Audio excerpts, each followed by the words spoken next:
Hi friends, welcome back to our channel. நம்ம சேனலில் subscribe பண்ணாதவங்க சப்ஸ்கிரைப் பண்ணிக்கோங்க, மறக்காமல் லைக் பண்ணி சப்போர்ட் பண்ணுங்கள்.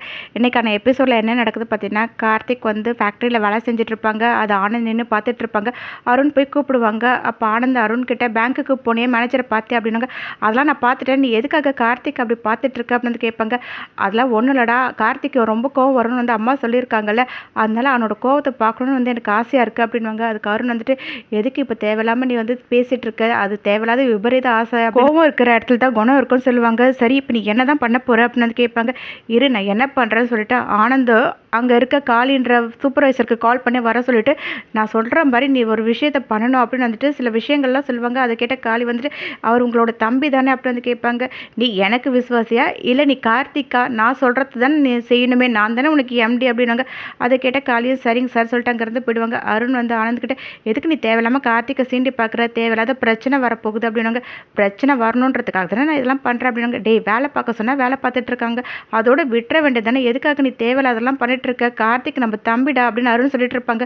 அதை கேட்ட ஆனந்த் வந்து அருண் கிட்ட, போட்டின்னு களத்தில் வந்து இறங்கினதுக்கப்புறம் பந்தம் பாசம் இது எதுக்குமே இடம் கிடையாதுடா, நடக்க போகிறத மட்டும் பாரு, எதிர்த்து நிற்கிறவன நம்ம எதிரியாக மட்டும்தான் பார்க்கணுமே, அதெல்லாம் உனக்கு புரியுதா இல்லையா, அப்போ தான் நம்ம ஜெயிக்க முடியும், நான் ஜெயிக்கணும், அதுக்காக நான் என்ன வேணும்னாலும் பண்ணுவேன், நடக்கிறத மட்டும் நீ வேடிக்கை பாரு. காளி வெளியே வந்ததுக்கப்புறம் அங்கே ஒரு இடத்துல போய் உட்காந்துட்டு கார்த்திக் அப்படின்னு வந்து கூப்பிடுவாங்க. கார்த்திக் திரும்பி பார்த்துட்டு என்னையா அப்படின்னு வந்து கேட்பாரு. உன்னை தான் அப்படின்னு வந்து சொன்னதுக்கப்புறம் கார்த்திக் சிரிச்சுக்கிட்டே போயிட்டு, எதுக்காக வர சொன்னீங்க அப்படின்னு வந்து கேட்பாங்க. அங்கே இருக்க லேபர்ஸ் எல்லாமே என்ன இவர் பேர் சொல்லி கார்த்திக் சாரை கூப்பிடுறாருன்ற மாதிரி பார்த்துட்டு இருப்பாங்க. அப்போ காளி வந்துட்டு, நீ என்ன பண்ணுற, கேன்டீனுக்கு போயிட்டு எனக்கு ஒரு கப் டீ கொண்டு வா போ அப்படின்வாங்க. கார்த்திக் வந்து என்னையா அப்படின்னு வந்து கேட்பாங்க. உன்கிட்ட தான் சொல்கிறேன், எனக்கு கீழே வேலை செய்கிறவங்களாம் எனக்கு கை காலெலாம் கூட அமுக்கி விடுவாங்க தெரியுமா, நீ முதல்ல போய் டீ கொண்டு வா அப்படின்னு வந்து சொல்லுவாங்க. அதை கேட்ட உடனே ஆனந்த் வந்து அருண்கிட்ட, இப்போ கண்டிப்பாக கார்த்திக் கோவப்பட போகிறான், அவனை போட்டு அடிக்க போகிறான், இதுக்கப்புறம் நீங்கள் வேலையே செய்யக்கூடாதுன்னு நான் சொல்லி அனுப்ப போகிறேன், அவன் சவாலில் தோக்க போகிறான், அவன் வீட்டை விட்டும் போக போகிறான் அப்படின்னு வந்து சொல்லி பார்த்துட்டே இருக்கும்போது கார்த்திக் அந்த காளிக்கிட்ட சரி டீ கொண்டு வரேன்னு சொல்லிட்டு அங்கேருந்து போயிடுவாங்க.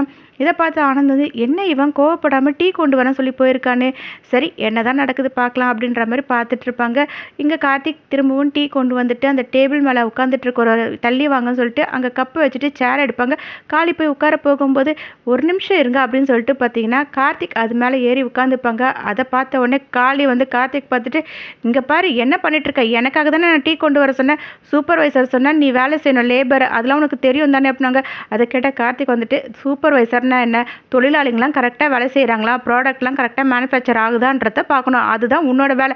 அதை விட்டுட்டு லேபரை டீ எடுத்துகிட்டு வர சொல்கிறதுலாம் சூப்பர்வைசரோட வேலை கிடையாது, உனக்காக அதெல்லாம் நான் பண்ணவும் முடியாது, சூப்பர்வைசருக்கு டீ எடுத்துகிட்டு வர்றது என்னோட வேலை கிடையாது. இதை பார்த்து லேபர்ஸ்லாம் வந்துட்டு, சூப்பர் கார்த்திக் சார் ஏதோ காளிக்கு டீ கொண்டு வராருன்னு நினச்சேன், ஆனால் வந்து காளிக்கு நல்ல நோஸ் கட் கொடுத்துட்டாரு சூப்பர் அப்படின்னு வந்து சொல்லி பார்த்து சிரிச்சிட்டு இருப்பாங்க. அதை காளி பார்த்துட்டு இருப்பாங்க. இங்கே கார்த்திக் வந்துட்டு, இங்கே பாரு இங்கே வேலை செய்கிற வரவங்களாம் உனக்கு வேலை செய்ய வரல, ஃபேக்ட்ரிக்கு தான் வேலை செய்ய வராங்க அப்படின்னாங்க. அதை கேட்ட காளி வந்துட்டு, இங்கே பாரு நான் சூப்பர்வைசர், நான் சொன்ன லேபர் நீ கேட்கணும் அப்படின்னாங்க. அதை கேட்ட கார்த்திக் வந்துட்டு, அதெல்லாம் எனக்கு தெரியும், ஆனால் அது கம்பெனி வேலை மட்டும்தான், உன்னோட பர்சனல் வேலையெல்லாம் செய்யணுன்ற அவசியம் எங்களுக்கு கிடையாது அப்படின்னு வந்து சொல்லிட்டு இருப்பாங்க. இதை பார்த்து ஆனந்த் வந்து அருண் கிட்ட, கார்த்திக் காளி கிட்ட ஏதோ பிரச்சனை பண்ணிட்டு இருக்கான், வா என்னன்னு போய் பார்க்கலாம்னு சொல்லிட்டு ரெண்டு பேருமே அங்கேருந்து போவாங்க. அதை பார்த்த உடனே கார்த்திக் வந்துட்டு, ஐயோ எம்டி வராங்க அப்படின்னு சொல்லிட்டு இறங்கிட்டு சல்யூட் அடிச்சுட்டு டீயை வந்து காளி கிட்ட கொடுப்பாங்க.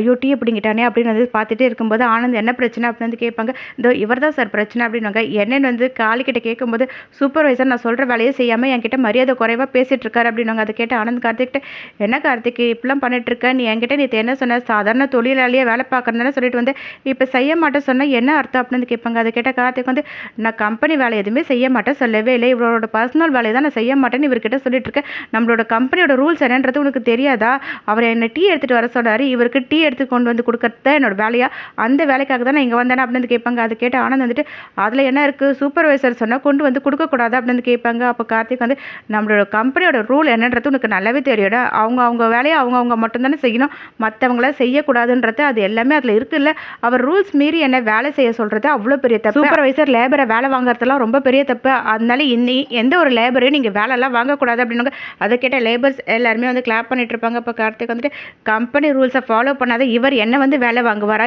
இதுக்கெலாம் அவருக்கு தகுதியே கிடையாது, என்னோட வேலை என்னன்றது எனக்கு நல்லாவே தெரியும், சரிங்க பாஸ் நான் போயிட்டு என்னோட வேலை வேலையை பார்க்குறேன், கொஞ்சம் வழி விடுறீங்களா அப்படின்னு சிரிச்சுக்கிட்டே அங்கேருந்து போவாங்க. அப்படி ஒரு சாங் போடுவாங்க.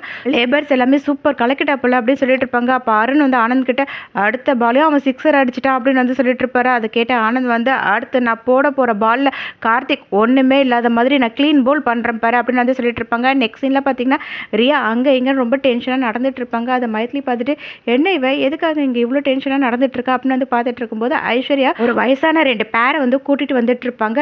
யார் இது இதே எதுக்கு வந்து கூப்பிட்டுட்டு வந்துட்டு இருக்கா, 2 பேரும் சேர்ந்து என்ன பிளான் பண்ண போகிறாங்க தெரியவே இல்லையா அப்படின்னு வந்து நின்று பார்த்துட்டு இருப்பாங்க மைத்லி. அப்போ ரியா வந்துட்டு யார் ஐஸ்வர்யா இவங்க எதுக்காக நீ கூப்பிட்டு வந்த அப்படின்னு வந்து கேட்கும்போது இவங்க தான் வந்து உன்னோட அத்தை மாமா, இவங்க வந்து அத்தை கிட்ட பேச போகிறாங்க அப்படின்னு சொல்லும்போது உடனே ரியா வந்துட்டு என்னாலேயே உங்கள் அத்தை மாமான்னு ஏற்றுக்க முடியல, அத்தை எப்படி இதெல்லாம் நம்புவாங்க அப்படின்னு ரியா கேட்பாங்க. அதுக்கு ஐஸ்வர்யா எங்கே பாரு அவங்க நல்லாவே எல்லாத்துலேயும் நடிச்சிருக்காங்க அப்படின்வாங்க. அவங்களும் பார்த்தீங்கன்னா நாங்கள் நிறைய சீரியலெல்லாம் நடிச்சிருக்கோமா, அதுவும் இல்லாமல் இப்போ பூகம்பம்னு ஒரு சீரியல் வேறு பண்ணிகிட்ருக்கோம், சீக்கிரமாக என்ன பண்ணணுன்றதை சொல்லுங்கள் நாங்கள் நடித்து கொடுத்துட்டு போகணும் அப்படின்வாங்க. இதை மைத்லியும் வந்து பார்த்துட்டு ஓ இவளுக்குன்னு ஆள் யாருமே இல்லையா சொந்தக்காரங்கன்ட்டு நடிக்கிறதுக்கு தான் ஆளை கூட்டிகிட்டு வந்திருக்காளா, இதை இப்படி சும்மா விடக்கூடாது அப்படின்னு வந்து பார்த்துட்டு இருப்பாங்க. நடிக்க வந்தவங்களாம் ரியா கிட்ட நாங்கள் என்ன பண்ணணுன்றதை மட்டும் சொல்லுங்களேன் அப்படின்னு வந்து ஸ்கிரிப்ட் கேட்பாங்க. அப்போ ரியாவும் பார்த்தீங்கன்னா இங்கே பாருங்கள் உங்கள் பையன் கட்டின தாலி என் பொண்ணோட கழுத்தில் இத்தனை நாளாக இருக்குது, அவளுக்குன்னு ஒரு வாழ்க்கை இருக்க வேணாமா, அதனால நீங்கள் என்ன பண்ணுறீங்க எங்களுக்கான நியாயத்தை நீங்கள் வாங்கி கொடுக்கணும் அப்படின்னு வந்து சொல்லுவாங்க. சரிம்மா அதெல்லாம் ஒரு பிரச்சனை இல்லை நாங்கள் பேசிக்கிறோம் அப்படின்னு சொல்லும்போது அப்போ ஐஸ்வர்யா அவங்க கிட்ட என் பொண்ணோட வாழ்க்கை வீணாக போயிட்டுருக்கு, அதனால நீங்கள் என்ன பண்ணுறீங்கன்னா என் பொண்ணுக்கு ரிசப்ஷன் வைக்கணும் ஊர் உலகம் தெரிகிற மாதிரி அப்படின்னு வந்து சொல்லணும்.